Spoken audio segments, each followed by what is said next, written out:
Okay. Still secant method today. This method is about the solution of a single equation, not for the solution of a system of equations. The formulas for the secant method are these two formulas. Actually, these two formulas, they are the same formula.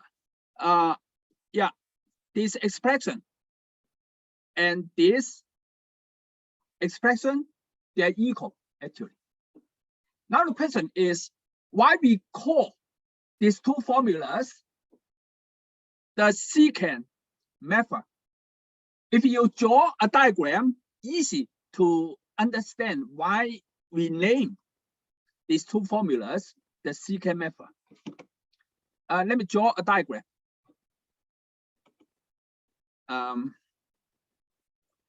Okay, here. Plot the graph of function f.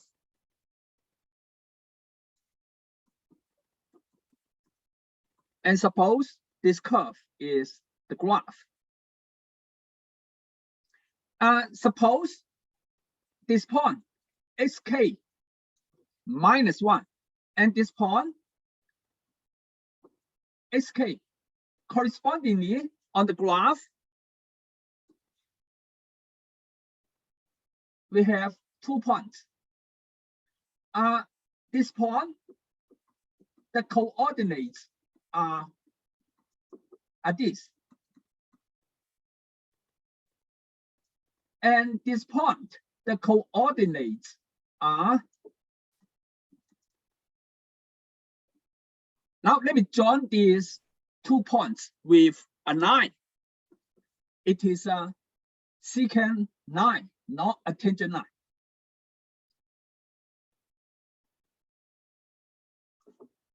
The secant line intersect x-axis and a point. Let me write down the equation for the secant line.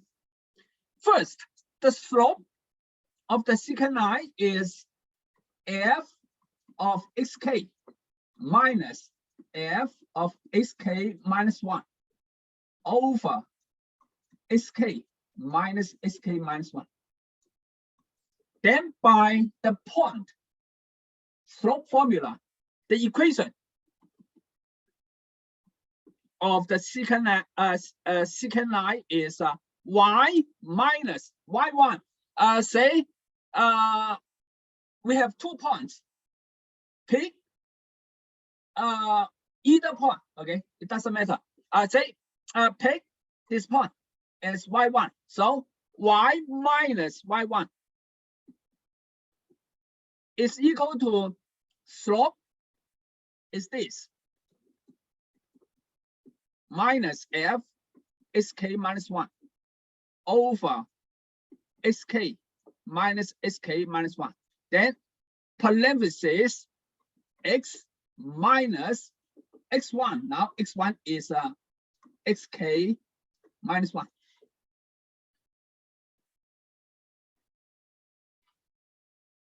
Next, I want to find this point, x coordinate of this point, and consider this point as k plus 1.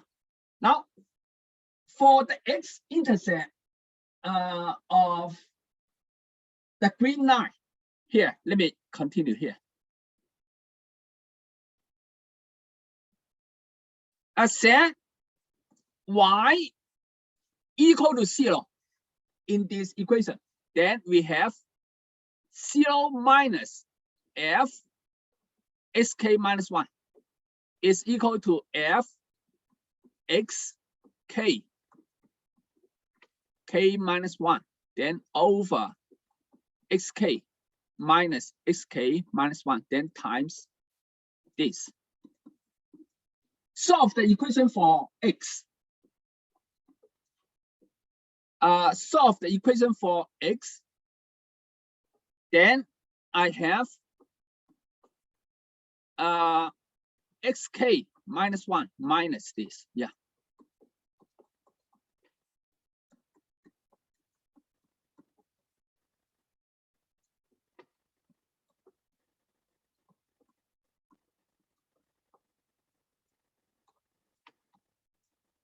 This is the x-intercept of the green line, and we consider this intercept as a new estimate of the root of this equation.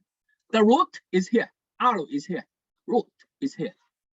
So graphically, at least this diagram, xk plus 1 closer to the root than xk and xk minus 1. And so we call this xk plus 1. Then we obtain this formula. Here, I pick this point as x1, y1. If I pick this point as x1, y1 in the point slope formula, then I get this formula. So this is why we call these two formulas the secant method. That's the reason. Okay, now let me show you one example about the secant method.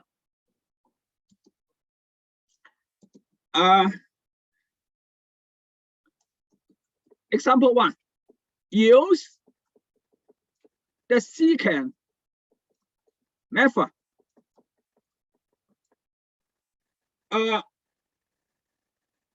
to find a zero or a root of the function, the following function. The function is x to the third minus sin h. This is the hyperbolic trigonometry function of x. Yeah, the definition of s as sin h of x is e to x minus e to negative x, then over 2 hyperbolic trigonometry function plus 4x squared plus 6x plus 9. Okay. Now solution. If you roughly plot the graph of this function, then you will see that there is a zero, there is a root between 7 and 8. Okay, roughly plot the graph of the function. Okay, we see that we see a zero in this interval 7 to 8, 7 to 8. Okay. Okay. Now, in the secant method, okay, secant method, the starting points are 2. Say set k to 1, then f, then here is x1, x0. Then through x1 and x0, we compute x2. So the starting points are 2 points. The secant method requires 2 starting points. Now, in my computation here, I said x0 is 8, x1 is 7. It doesn't matter. You can set x0 to be 7, x1 to be 8. Okay. Okay, now I make a table. Make a table. Okay. K, the iteration number. K is 0. Xk. The column is function value at xk. When k is 0, x0 is 8. Function value at the point A is negative 0.665 times 10 to the third. Function value is large. When k is 1, x1, 7. Function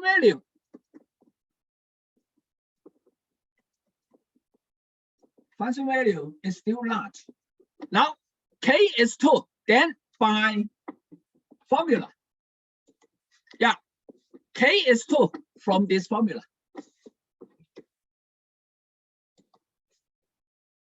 We get 7.05895. Function value is 0.208. 10 squared. Now k is 3, then we get x3. x3 is a 7.11. 7164.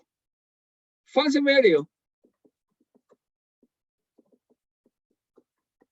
10 to 1. 10 to 1.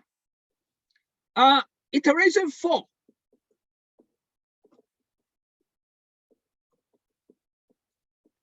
Function value is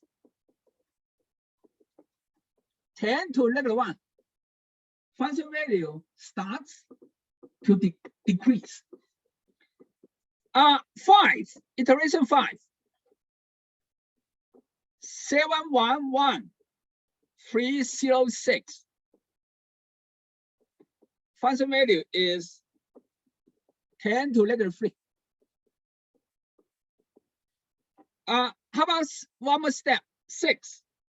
711306. Yeah.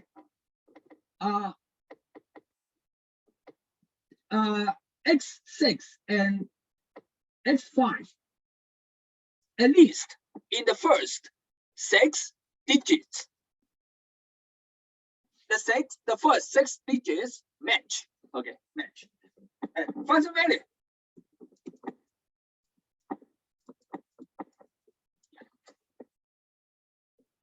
If you are happy with this small function value, then you can pick this number as an estimate of the root. Yeah. This is the secant method. Now the second topic, I want to determine the convergence rate of the secant method. Convergence rate. Newton's method, in general, the convergence rate is 2 quadratic. Bisection method, in general, convergence rate is 1 linear. Now, what is the convergence rate of the secant method? Okay, this is topic 2. And topic 2.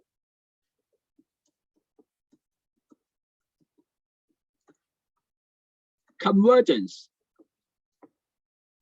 rate. All right. Again, let me let E, the error in iteration K, in step K, is xk minus the root. And suppose xk is approaching the root. I want to determine how fast it is approaching. As k approaches infinity, I want to determine how fast. In other words, okay, I want to determine,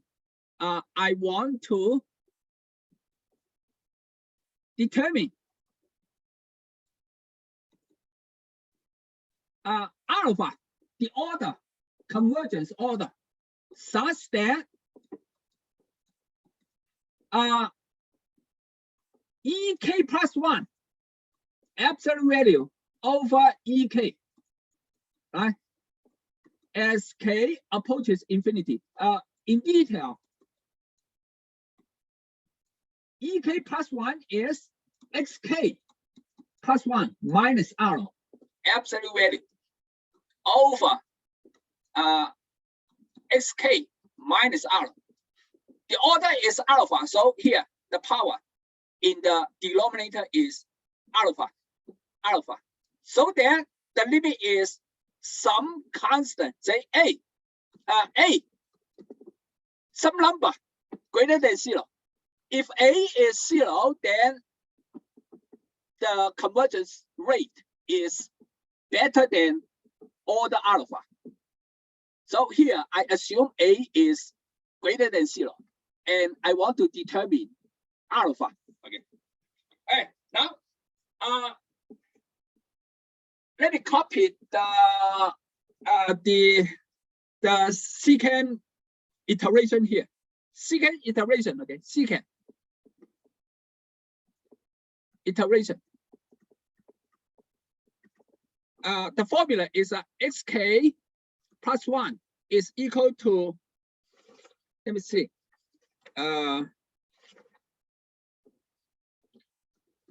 xk minus f of xk, xk minus xk minus 1 over f xk. Yeah.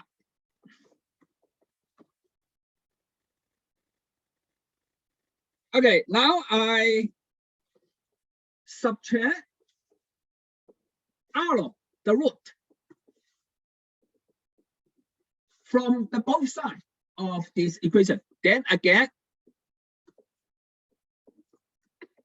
xk plus 1 minus R is equal to xk minus f xk, then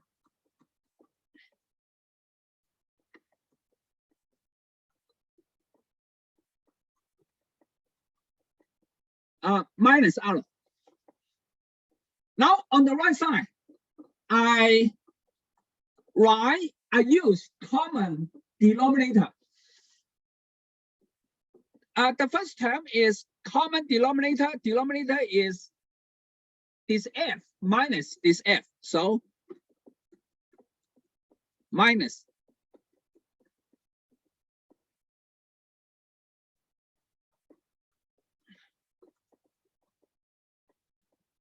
right. This is the first term.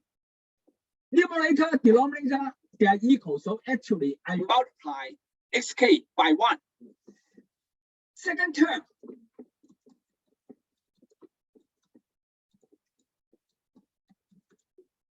over f xk minus, yeah. The third term, common denominator. So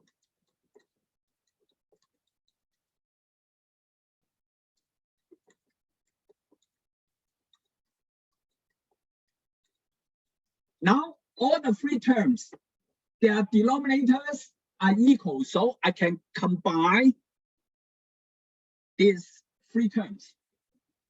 Then I have equal xk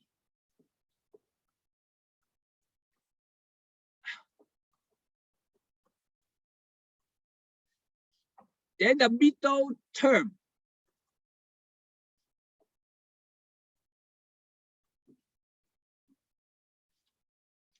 then the third term,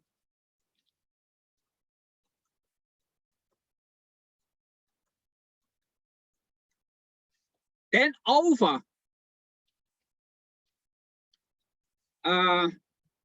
f of xk minus f of xk minus 1. Now we arrange the terms in the numerator. Then we have numerator actually is this times xk minus 1 minus R minus f xk minus 1 times xk minus r. Then over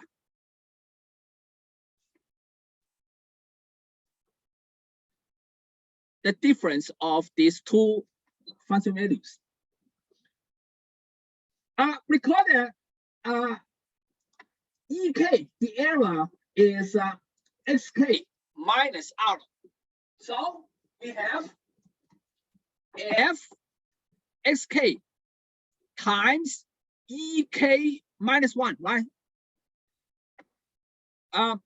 Minus f xk minus 1, then times ek, then over the difference of these two function values. Continue to rearrange, continue to rewrite this expression so that we are easy to use Taylor expansion. We want to use Taylor expansion.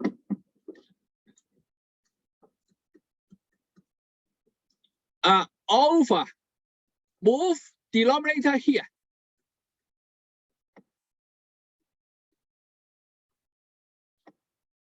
Okay, then times. The denominator here is xk minus 1 because I need to cancel this xk minus 1, right? Then the top is f times ek minus 1 minus f sk minus 1. Yeah. Okay, continue. Xk minus xk minus 1, f xk minus f sk minus 1. Then rewrite the top as here.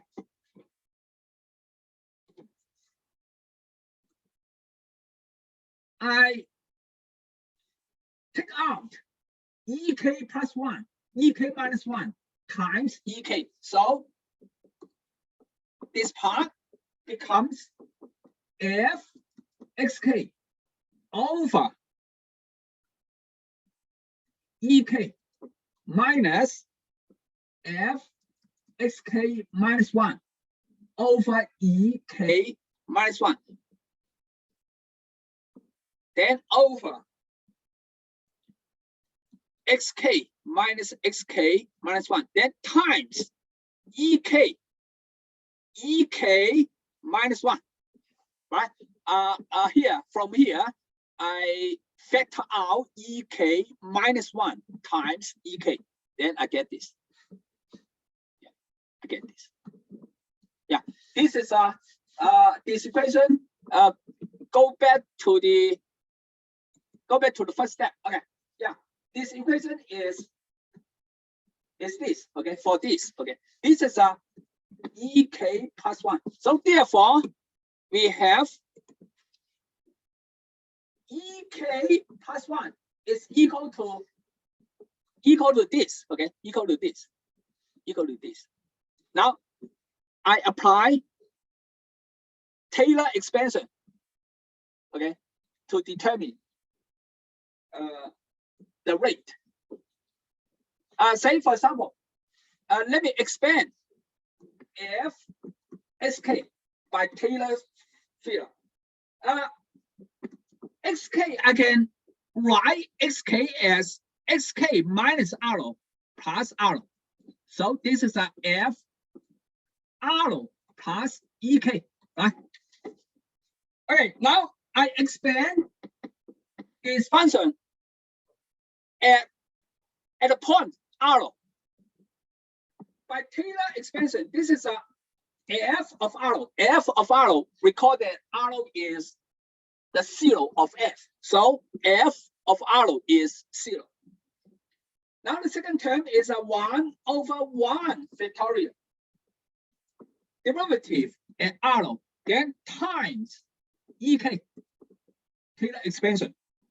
then plus 1 over 2 factorial, second derivative and arrow, then EK squared.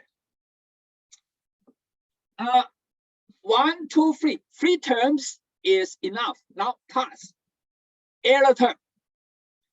1 over 3 factorial, the derivative, evaluate at some point psi 1. EK to the what is psi 1? I don't know. I just know psi 1 is between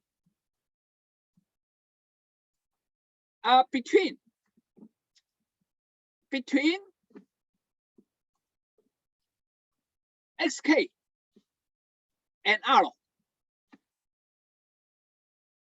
Yeah, between arrow and xk and xk. Okay.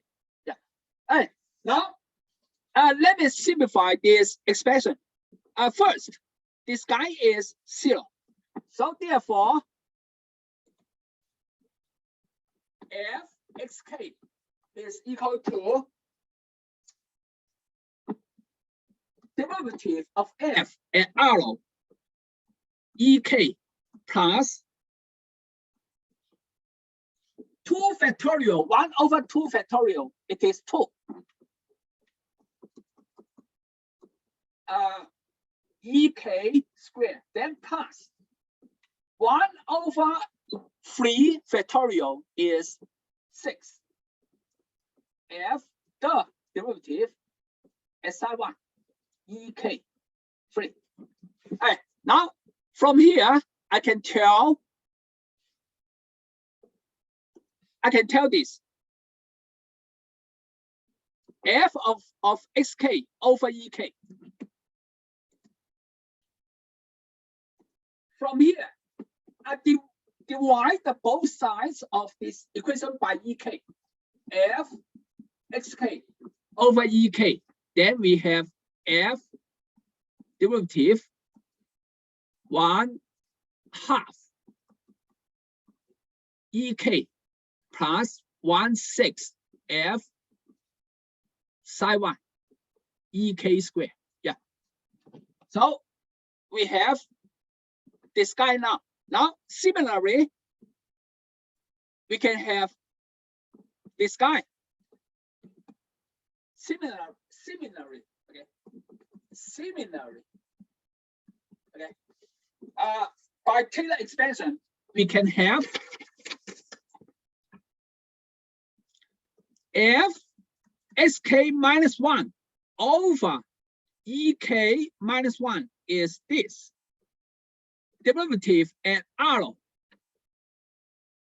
1/2 second derivative and arrow the root ek minus 1 plus 1 over 6 the derivative at some point psi 2 ek. Now psi 2 is a point between xk minus 1 and arrow. Therefore, I plug in this equation and this equation here. Then we get f xk over ek minus f sk minus 1 over ek minus 1. Let me see. Also over xk minus 1. Okay. Then over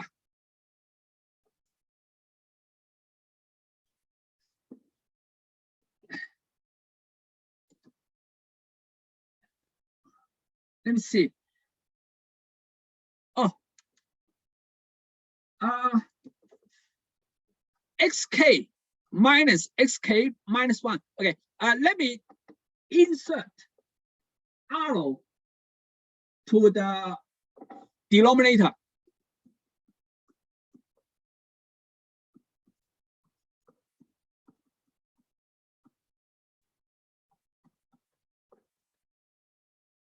And if I insert R, then this is xk minus R minus xk minus 1 minus R, right? So denominator is ek minus ek minus 1. Okay, now I plug in these two equations in the top. Then we get f derivative ek plus 1/6 f the derivative psi 1 ek squared. Yeah, this is the first term of in the numerator. Then minus the second term. R plus 1/2 ek minus 1 second derivative, then plus 1/6 the derivative psi 2 ek minus 1 squared. Yeah, then over ek minus 1. There are some cancellations. I can see that I can cancel this derivative. And the second term here, this term and this term, I can factor out 1/2 and f second derivative times ek minus, there is a minus, ek minus 1. But ek minus 1 can be cancelled by the denominator. So this is equal to 1/2 f second derivative. Okay. Yeah. The second term. Now the third term. The third term. 1/6 f psi 1 ek squared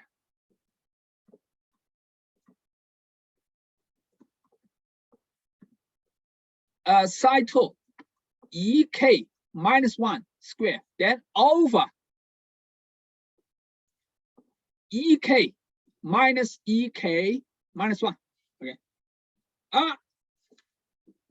Remember, I assume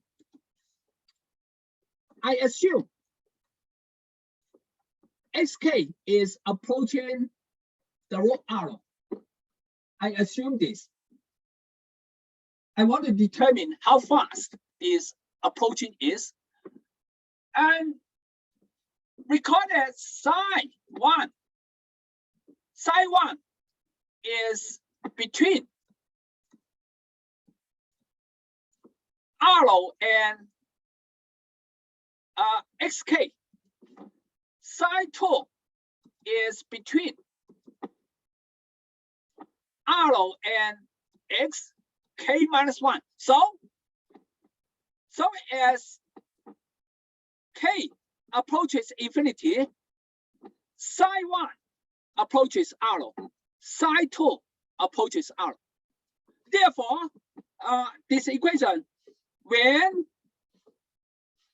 k is large enough, we have this roughly very close,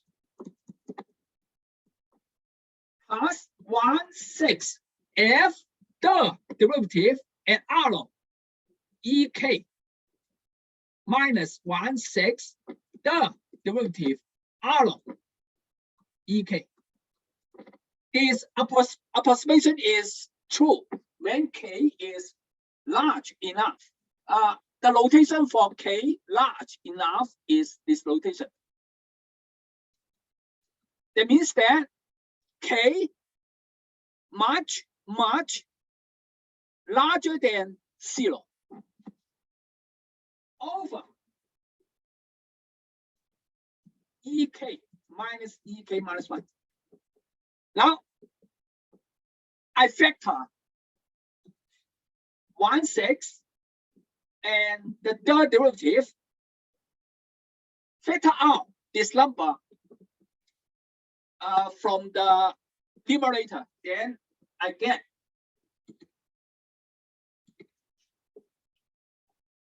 the guy is equal to 1/2 f second derivative r plus 1/6 the derivative r, then ek square minus ek minus 1 square over ek minus ek minus 1. Okay, now factor the top by this formula. A square minus b square is a minus b times a plus b.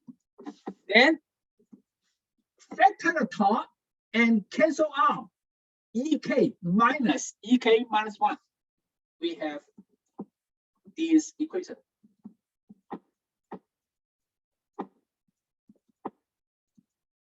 Times ek plus ek minus 1. Okay, recall that xk is approaching r, so ek is approaching 0. So when k very large, roughly is equal to this. When k very large, ek minus 1 very small, right? So roughly we have this. So therefore conclusion is therefore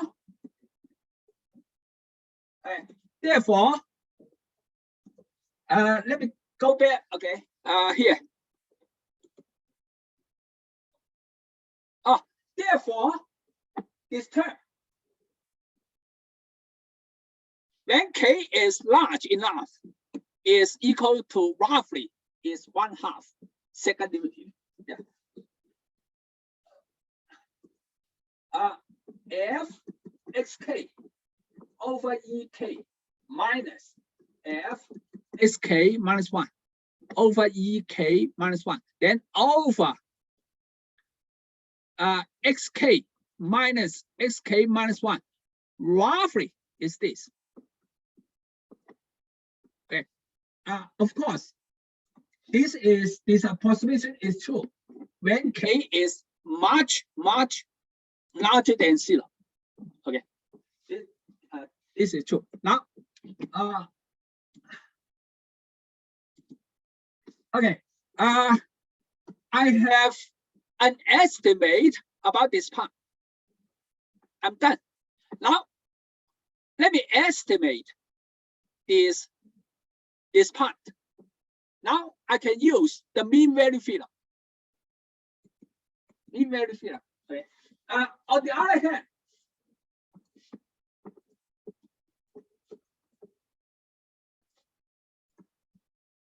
by mean value theorem, xk minus xk minus 1, then over f xk minus f xk minus 1. Okay, minus 1. Mean value theorem. If you don't remember, then take a review about section 1.1. The bottom difference can be written as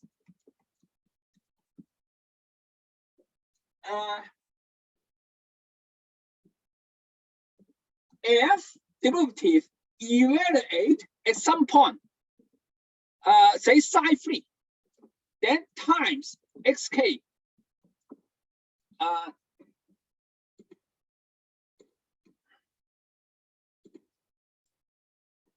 minus xk minus 1. What is psi 3? I don't exactly know psi 3, but I know it is between xk minus 1 and xk. So cancel xk minus xk minus 1 from the top and from the bottom, I get this. All right.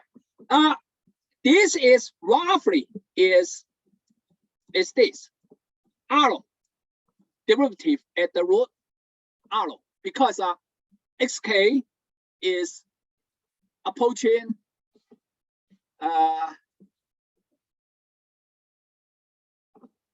because xk is approaching arrow, so x3 also approaching arrow. So when k is large enough, we have this estimate about this quotient. Okay. Now plug in this estimate and also this estimate into this equation here. Okay. Then we get ek plus 1 roughly is 1 over first derivative at the root arrow times, I don't remember this. This is a 1/2 second derivative at arrow, something like that. Then times ek minus 1. So let me write that down on a new page. Okay. Yeah. So therefore, ek plus 1 roughly, when k is large enough, 1 over f derivative at arrow. This is from the mean value theorem times 1/2 second derivative at arrow. This is from the Taylor expansion. Then times one more term. Which term? Yeah, this term. ek minus 1. So times ek minus 1. Okay. Let me denote this by c. This is a constant by c. Then we get times ek minus 1. So this is true when k very large. Okay, now I can determine the order. Now, by assumption, we call that at the beginning, we assume limit k approaches infinity, ek plus 1 absolute value over ek absolute value. Order is alpha. Okay, approaches a, right? A is a positive number. Now, let me determine alpha. How? From this limit, we can see that ek plus 1 over ek alpha roughly is a when k large enough.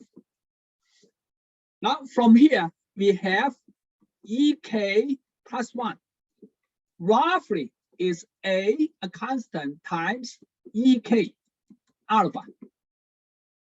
And also from this equation, if I replace k by k minus 1,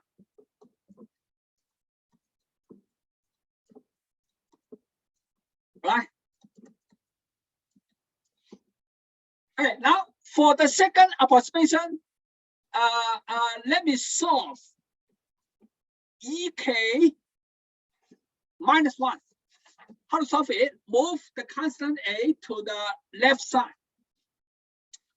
So ek minus 1, move a to the left side. A inverse times ek alpha. Then take alpha root. Okay. Take root on the both sides. So this is a minus 1 ek 1 over alpha. Okay, now I plug in let me see. Okay, now I plug in this approximation here. And I plug in this approximation here. Then we have left side. Take absolute value. Take absolute value. Absolute value. C. Roughly not equal. C is a absolute value on C. Then absolute value. Absolute value. Okay, now left hand side roughly is this. So left hand side is A E K alpha. How about right hand side? E K minus 1 from here. We have let me distribute the power to the two factors. So A negative 1 over alpha times EK 1 over alpha. Move constants to the left side. Move EK to the right side. Then we get A times. Now move this constant to the left side.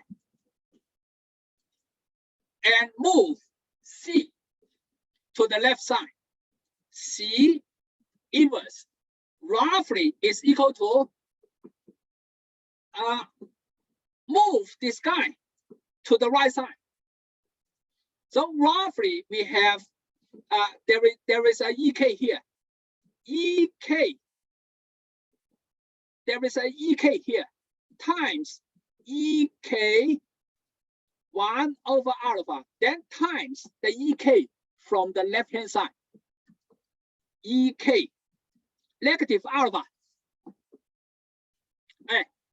Now the right side, the bases all the same. So the right side is the power is 1 plus 1 over alpha minus alpha.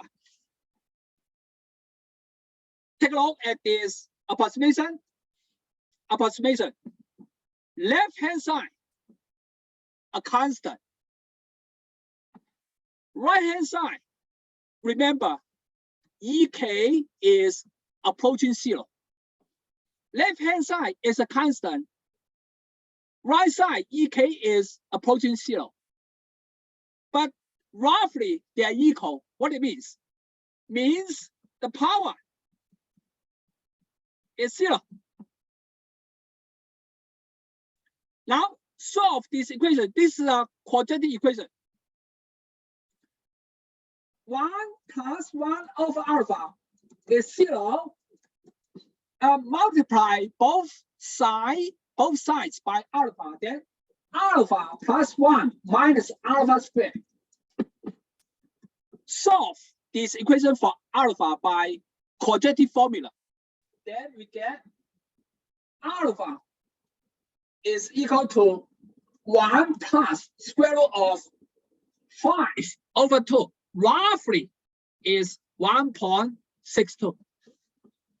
So the order, convergence order of the secant method, the order is roughly 1.62. Better than linear. So secant method is a super linear method. Better than bisection method. Bisection method just linear. Secant, super linear. I don't have time to present the third topic. I present the third topic in the next class.